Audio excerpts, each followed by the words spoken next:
breaking news is it has been reported that CM Punk was reportedly open to and possibly pursuing a WWE return as recently as December of last year, possibly wanted to appear at the Royal Rumble, participate in the Royal Rumble match, and also had singled out an opponent to face off against at WrestleMania. Full details on that, plus Bryan Danielson looks to be the man who's going to replace CM Punk as the face of AEW Collision moving forward. Details on that, plus Sonny Kiss, the exit from AEW has been confirmed, and Tony Khan has commented on Kiss's AEW departure, plus details on Gunther versus Chad Gable tonight on Raw for the Intercontinental Championship.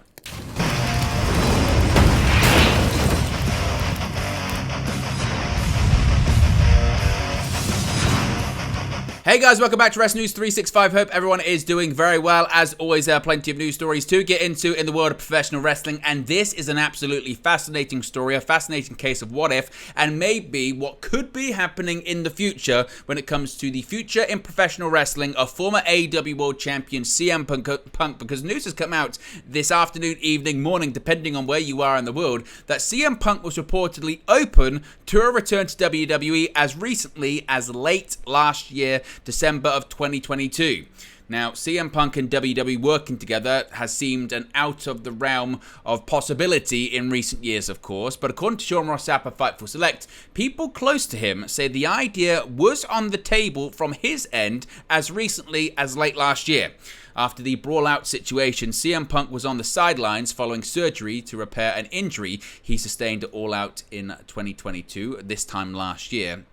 During that time, things were still very contentious between All Elite Wrestling and CM Punk, though he was in contact with the AEW founder, president, CEO, and head of creative Tony Khan. According to Sean Ross Sapp of Fightful Select, those close to CM Punk claim that around December 2022, CM Punk was open to leaving All Elite Wrestling and even encouraged the idea so he could make a WWE comeback. Specifically, Sean Ross Sapp is reporting that he has heard that CM Punk wanted to appear at the 2023 Royal Rumble event. However, Fightful have not heard of any traction to WWE having interest in such a thing. It might have just been a case of that's what CM Punk possibly wanted, or realistically, because CM Punk at the time, he is no longer under contract to AEW, but at the time, he was under contract to All Elite Wrestling, and there's no word on if AEW were actually entertaining the idea of giving CM Punk his release at that point. Now, as far as what could have happened had CM Punk returned to WWE in December of 2022, well, Sean Ross Sapp of Fightful Select says that one of the rumoured ideas that CM Punk had, not confirmed with he or his camp, actually made its way back to some of the WWE talent. The idea was that CM Punk would return at the 2023 WWE Royal Rumble and work a match at WWE WrestleMania 39 against the person who would eventually eliminate him. Now, who could possibly eliminate CM Punk? What person was the name that Punk possibly wanted to work with? Well, it certainly is quite surprising considering it's a name that he may have had heat with in the past, dating back to their time in Ring of Honor, because word within WWE was that Kevin Owens was the name thrown around as possibly the person that Punk wanted to work with, and of course, Kevin Owens would go on to main event night 1 of WrestleMania earlier on this year, teaming with Sami Zayn against the Usos, so I think Kevin Owens did pretty fine. But what are your thoughts on this bombshell report that CM Punk was open to and maybe even encouraged an AEW exit late last year because he was open to returning to WWE, working the Royal Rumble, and then also going to compete at WrestleMania? Now, does the timeline of this add up? Because, of course, CM Punk at the time was recovering from tricep surgery. He only came back to the ring around June of this year. So would he have even been able to wrestle at the time? Let me know your thoughts on this story in the comment section below. Absolutely fascinating.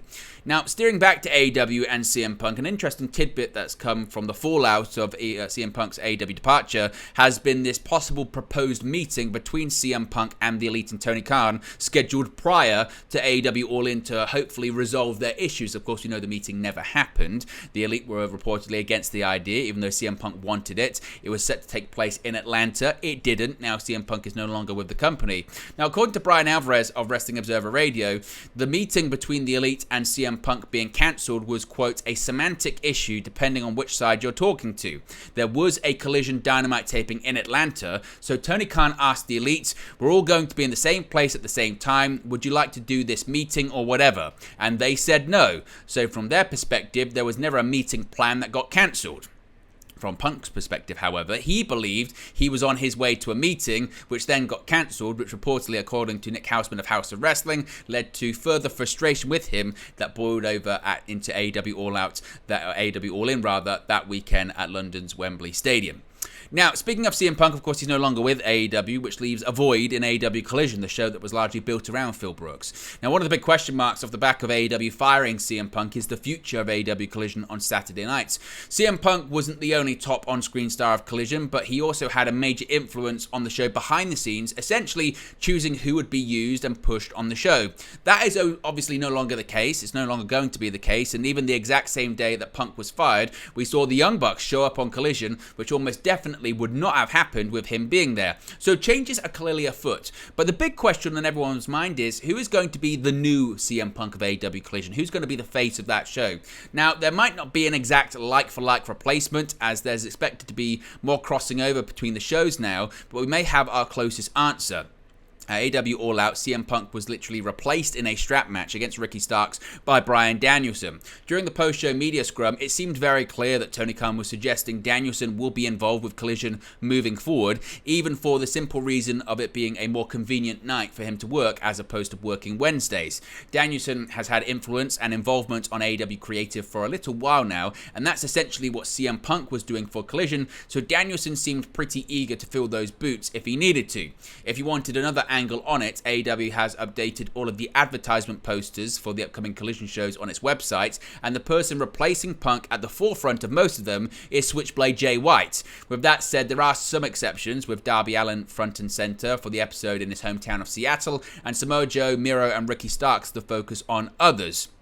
Tony Khan did mention during the media scrum that the shows have different identities, so while there'll be more crossing over between Dynamite and Collision now, there may still be people you see way more on one show than the other, just because they fit the identity of that show better, or even, like mentioned for Danielson, just because they have a preference on which day they'd rather work. So let me know your thoughts about that, about Bryan Danielson being the new CM Punk of AEW Collision. Do you think that's a good thing? Do you think that it's kind of overblown, and as Tony Khan kind of hinted at, it's just going to be a more amalgamation of people? Let me know your thoughts about that in the comment section below too. Now, there had been a story about Sonny Kiss exiting AEW, and it has been confirmed. First of all, it came from Sean Ross Sapp of Fightful Select, who said that Sonny Kiss has finished up with All Elite Wrestling. AEW removed Sonny Kiss from their roster page at the end of August, prompting questions about Sonny's status. Fightful reached out to Sonny and confirmed that as of September, Sonny is no longer with AEW. Fightful were told that Sonny's deal had expired with the company. Tony Khan was asked about this during the post-All-Out press conference. Sonny Kiss, who had been with AEW since the promotion's first ever show, was removed, as I mentioned, from the company's website roster page a day before Punk. During the media scrum, Tony Khan confirmed he decided not to renew Kiss's contract. Khan said, quote, "I really like Sonny Kiss. We have a roster of over 100 wrestlers now across AEW, and Sonny is a great wrestler. I think I've done a lot to really keep the locker room stable, and I have a lot of people that I not only keep under contract, but I've also done well to not do major mass layoffs and let 20, 30 people go at a time. But I do think I can't renew every single contract in AEW. It would be impossible. And with such a big roster and a limited amount of TV spots, I think Sonny Kiss is a great wrestler and had a lot of potential from the very beginning of AEW and still has a lot of potential as a wrestler, and I really like Sonny Kiss. I think Sonny Kiss could certainly be back potentially too. We've seen wrestlers go on and do some exciting stuff and come back, like Stu Grayson, for example. So you never know what the future holds for Sonny Kiss or AEW. But I think Sonny Kiss has a lot of talent, and I definitely wish them the best as a wrestler and still really hold Sonny in a very high regard. It's true that I didn't renew that contract, but not because I don't like Sonny. I book all the matches, I do all the paperwork and put everything down on paper. I like Sonny a lot, and every opportunity Sonny's had and every match I've booked Sonny in, I've put some thought into and put it together. But I would say the same for every wrestler here, and right now with a huge crew, I think it's hard to get everybody on TV. One thing that also is a challenge, to be honest, is losing Dark and Elevation. It's put a lot more emphasis on 5 hours of television, so I think some of that was made up with the TV spots. So a lot of people have stepped up, but the roster has grown and grown. There's more wrestlers than were here when we started. It's much, much bigger roster than the original AEW roster that Sonny Kiss was a great part of. And Sonny and a number of people who are not necessarily with AEW anymore will keep an eye on them, and certainly would be open to bringing them back if something opens up. If I get an idea for a story, or if anybody has an idea that I like for a story that I would do, or if they get really hot and I get interested. So I think Sonny's got a lot of potential still, and as a young person, so definitely open to that. And Dark and Elevation, I think Sonny wrestled a lot on those shows. That's something that we don't really have right now, and the TV spots are tight, so that's a lot of what it is. But certainly Sonny's a good wrestler. What are your thoughts on Sonny Kiss's departure from AEW? Finally, a bit of an update when it comes to WWE. Of course, tonight's Monday, another episode of Monday Night Raw on USA Network, and a WWE match with a pretty good build is happening on Raw instead of this past weekend's Payback event. Now, Fightful are told that Gunther versus Chad Gable happening on Raw served as a way to keep Payback's runtime in order and get Gunther closer to the Intercontinental Championship record with the threat of breaking it, and to highlight the match more than it would have been if it was lost in a PLE. WWE has been very particular over the last year of making sure that many of the WWE PLE event runtimes don't, quote, overstay their welcome, especially ones that aren't larger stadium shows. This has caused many matches that would have previously been on premium live events to end up on Monday Night Raw or SmackDown, for example. So that's the reason why it's going to be front and center tonight. Logically, one would think it's going to main event. What are your thoughts on the outcome? Do you think Gunther will retain and become the longest reigning Intercontinental Champion of all time? Or will Chad Gable once again defeat the Ring General and have a shocking upset tonight on Raw? Let me know your thoughts, as always, in the comment section below. But there you go, guys. That's the latest WWE and AEW news for you. Be sure to smash a like on the like button. Be sure to subscribe, bottom right-hand corner. As always, let me know your thoughts in the comment section below, and I'll speak to you again very, very soon. Hey guys, thank you for watching, listening, streaming, or however you come across this video today. Be sure to click on the video on the right there to watch our next video, or click the bottom there to subscribe, or the bottom right hand corner. Thank you very much, and I'll speak to you again very soon.